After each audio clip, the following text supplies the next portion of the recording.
రైతులందరికీ 2 లక్షల రుణమాఫీ చేయాలని ఆదిలాబాద్ ఎమ్మెల్యే పాయల్ శంకర్ డిమాండ్ చేశారు. అసెంబ్లీ సమావేశాల్లో భాగంగా బీజేపీ ఎమ్మెల్యేలతో కలిసి మంగళవారం ప్లకార్డులు పట్టుకుని నిరసన తెలిపారు.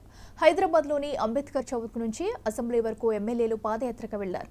రైతులందరికీ రుణమాఫీ అంటూనే కోతలు పెట్టారని మండిపడ్డారు ఎమ్మెల్యే పాయల్ శంకర్.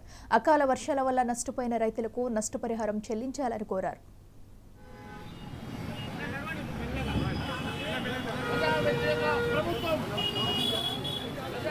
ప్రభుత్వం రైతు వ్యతిరేక ప్రభుత్వం 2 లక్షల వ్యతిరేక ప్రభుత్వం నశించాలి.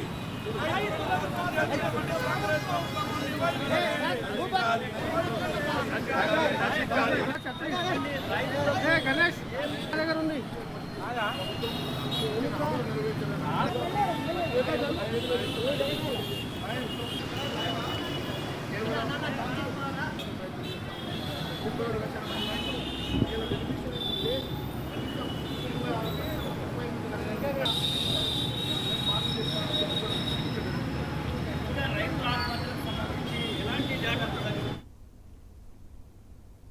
పోలవరం ముంపు బాధితులు